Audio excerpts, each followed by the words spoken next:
Hi, my name is Excel, your Excel SIFU from Excel.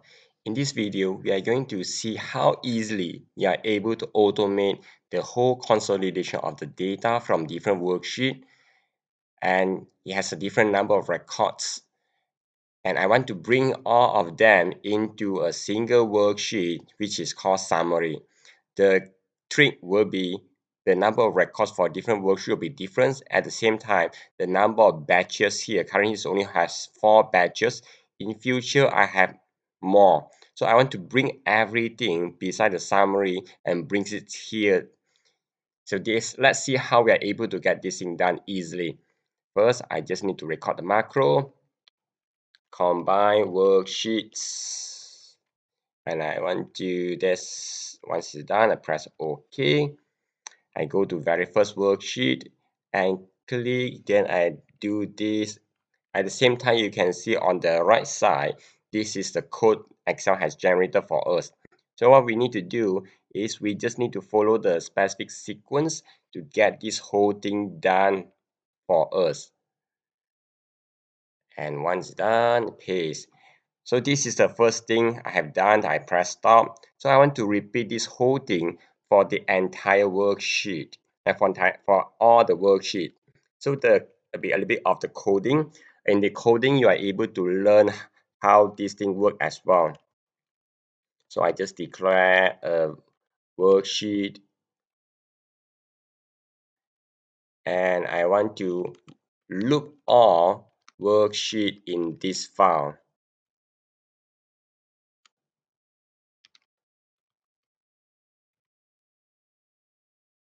So once I'm done, I just can indent this in is with next.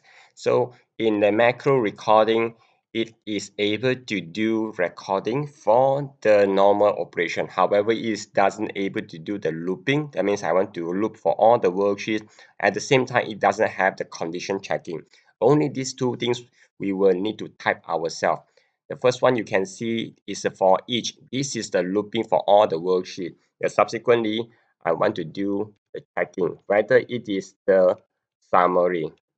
If the worksheet name is equal to summary, I do not want to proceed. I only proceed when it's not equal to summary. That means this is a data. So once I'm done, I just need to do a little bit coding here. Instead of fix on the batch number 1, I want it always changing to a new batches. So this basically should do the trick. Let's see how it works. At first, I want to remove the data here.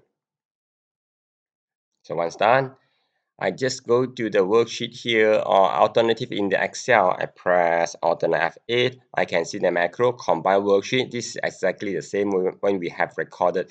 I just click run. You can see the whole thing flicker, then done. This is how easily you are able to learn all these tricks in the Excel practical macro recording. So you are able to learn the fundamentals. We will also cover how you are able to do a little bit simple troubleshooting so that you will learn the basic and you will gain the confidence. You want to do more automation in your work. You want to finish your few hours of work with just a single click of button. And this is what we cover in the practical macro class. And my name is Excel, your Excel SIFU from Excel.